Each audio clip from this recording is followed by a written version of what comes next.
आज ये दुष्यंत सरकार और खट्टर सरकार मंत्री आपस में महकमे बांट के कोई आबकारी महकमे में लूट रहा है, कोई रजिस्ट्री महकमे में लूट रहा है, कोई तहसील में लूट रहा है, कोई शराब के महकमे में लूट रहा है। ये सारे ही मंत्री हार गए, केवल धनखड़ साहब का नहीं, 14 में से 12 मंत्री हार गए।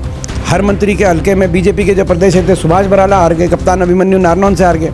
लोगों ने कहा कि इन्होंने कैसा विकास किया है, कुछ नहीं किया इन्होंने। जिस गांव में कार्यक्रम था उसी में कहीं न कहीं बीजेपी के प्रदेश अध्यक्ष उनका कार्यक्रम था। उन्होंने कहा कि कुलदीप बिश्नोई पहले रुकी हुई गाड़ी में बैठे थे जो कि पंचर थी, अब जो बीजेपी में आ गए तो विकास भी लगातार होगा। धनखड़ साहब विकास और पंचायत के मंत्री थे, 5 साल मंत्री रहे। उन्होंने कितना विकास किया होगा, बादली हल्के की जनता ने बड़े बहुमत के साथ कांग्रेस पार्टी को वहाँ से जिताने का काम किया। धनखड़ साहब तो खुद आम आदमी पार्टी और इनेलो पार्टी दोनों भाजपा की बी टीम बन के चल रही है हरियाणा के अंदर। इनेलो राज्यसभा के इलेक्शन आए तो अभय सिंह चौटाला ने किसको वोट दी? बीजेपी को दी कि नहीं? बीजेपी को ही दी। बीजेपी समर्थित उम्मीदवार तो मतलब बीजेपी। राष्ट्रपति का चुनाव आए तो किसको वोट दी? बीजेपी को वोट दी।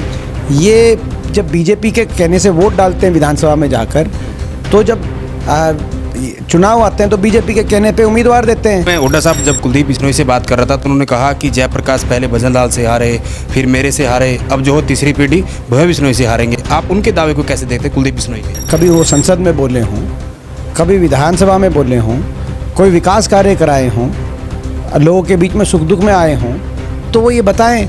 वो कभी आज तक विधानसभा में नहीं बोले, कैसे विधायक है।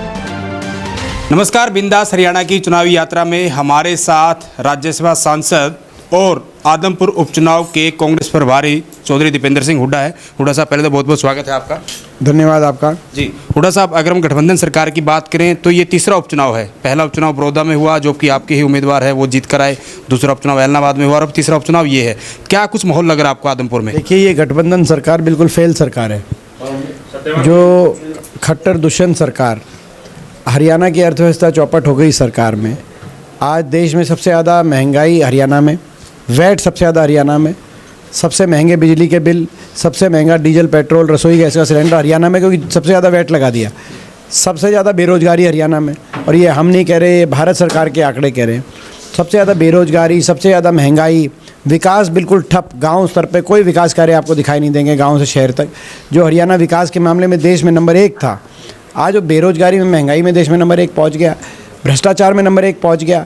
आज ये दुष्यंत सरकार और खट्टर सरकार मंत्री आपस में महकमे बांट के कोई आबकारी महकमे में लूट रहा है, कोई रजिस्ट्री महकमे में लूट रहा है, कोई तहसील में लूट रहा है, कोई शराब के महकमे में लूट रहा है। ये प्रदेश को जिस दिशा में लेके गए, आज हरियाणा के नौजवान के भविष्य को चौपट करके और चौराहे पे लाके खड़ा कर दिया। और इसी लोग बदलाव चाहते हैं। आज हरियाणा का हर वर्ग इस सरकार से त्रस्त है। किसान से लेकर और स्कूल के बच्चों तक को धरनों पे बैठना पड़ा। ऐसी कैसी सरकार है, ऐसी क्या घमंड है, ऐसा क्या अहंकार है कि बच्चे स्कूल में बैठे रहे, जो है 3-3 महीने धरने चलते हैं 250 स्कूलों में, और शिक्षा मंत्री उनसे बात भी ना करे। उनको एक बार उन धरनों पे जाने का ज़रूरत नहीं समझे। किसान बैठे रहे 1.5 साल, 750 किसानों की जान चली जाए, लेकिन उनसे कोई बात ना करे। ये अहंकार का की जो है, मैं समझता हूँ लोग वोट की चोट से जवाब देंगे। बदलाव आए, हरियाणा को खुशहाली और विकास की तरफ लाने के लिए मतदान करेंगे। हुड्डा साहब, आपने कहा कि आदमपुर की जनता कहीं न कहीं बदलाव इस बार लेकर आएगी, लेकिन आपका जिस गांव में कार्यक्रम था उसी में कहीं न कहीं बीजेपी के प्रदेश अध्यक्ष उनका कार्यक्रम था।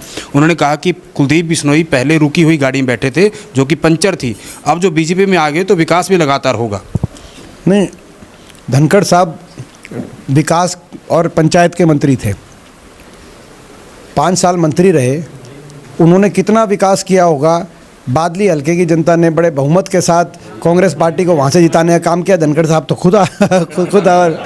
खुद वहाँ से विकास और पंचायत के मंत्री थे। बादली ग्रामीण हल्का है, वहाँ से धनखड़ साहब खुद ही नहीं अपना जो है चुन के आ पाए। तो सारे ही मंत्री हार गए, केवल धनखड़ साहब का नहीं, 14 में से 12 मंत्री हार गए। हर मंत्री के हल्के में बीजेपी के जो प्रदेश थे सुभाष बराला हार गए, कप्तान अभिमन्यु नारनौल से हार गए। लोगों ने कहा कि इन्होंने कैसा विकास किया है, कुछ नहीं किया इन्होंने।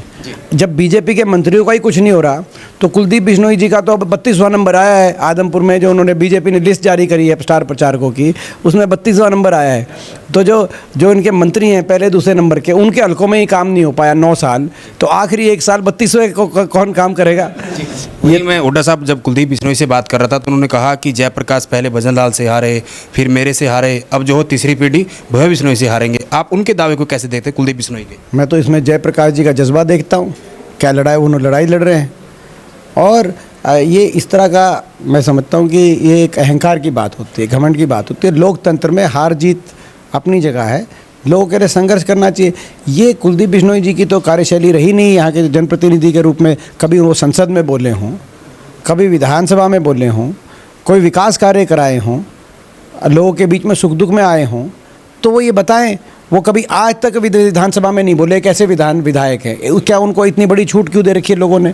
मेरे को समझता हूँ कि यार लोग ये छूट वापस लेंगे इस बार, उनको बहुत मौका दे दिया, इस बार लोग बदलाव करेंगे, आदमपुर में बदलाव करेंगे, और प्रदेश में भी, हरियाणा प्रदेश को भी दोबारा विकास की पटरी पे लाने के लिए लोग फैसला देंगे। हुड्डा साहब अंतिम सवाल है मेरा, आदमपुर हल्का पूरा का पूरा ग्रामीण हल्का है, आपको भी जानकारी की बहुत सारे किसान जो मुआवजे को लेकर बैठे हैं, वहीं अगर स्कूलों की बात करें, आपके जो विधायक हैं जो प्रचार करने आए हैं, या फिर जेपी की बात करें, या फिर आप लोग हैं, आप भी लगातार स्कूलों में जा रहे हैं, बहुत सारी बच्चियाँ जो है बच्चे वो स्कूलों में कहीं धरने पर बैठे हैं, इन दोनों मुख्य की मुख्य चीज़ इनको कैसे देखते हैं आप? देखिए ये दोनों ही नहीं, 5 महीने पहले राज्यसभा का इलेक्शन था और कुलदीप बिश्नोई जी ने वोट डाल दी थी बीजेपी की। 5 महीने से बीजेपी की सरकार को पता था उपचुनाव है, लोगों के वोट लेने हैं। इन 5 महीनों में भी ना तो किसी गांव के अंदर कोई ट्रक आया रोड़ी, कोई ईंट, कोई इंटरलॉकिंग टाइल विकास कार्य के लिए, ना किसानों का मुआवजा आया इन 5 महीने में, ना स्कूल में टीचर आए इन 5 महीने में। इन 5 महीने में जब ये पता था इलेक्शन है, वोट चाहिए, उस इलेक्शन के नतीजे के बाद कितना कौन परवाह करेगा इस सरकार में, आप अंदाज़ा लगा सकते हो। अंतिम में यहाँ की जनता किसी और प्रत्याशी को ज़्यादा वोट ना देकर आपके प्रत्याशी जयप्रकाश को ही क्यों जिताए? देखिए यहाँ पर सीधा मुकाबला है, एक तरफ बीजेपी और सत्ता है, और सत्ता की बी और सी टीम है। आम आदमी पार्टी और इनेलो पार्टी दोनों भाजपा की बी टीम बन के चल रही है हरियाणा के अंदर।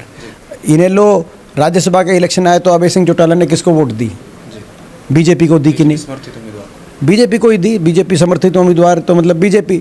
राष्ट्रपति का चुनाव आया तो किसको वोट दी? बीजेपी को वोट दी। ये जब बीजेपी के कहने से वोट डालते हैं विधानसभा में जाकर, तो जब चुनाव आते हैं तो बीजेपी के कहने पे उम्मीदवार देते हैं। इन्होंने बड़ौदा में भी उम्मीदवार दिया था भालू जी के अगेंस्ट, आज ऐसा उम्मीदवार दिया था भाई वोट काटो उम्मीदवार, किस तरह भालू जी को रोका जा सके। यहाँ भी इन्होंने यही प्रयास किया है।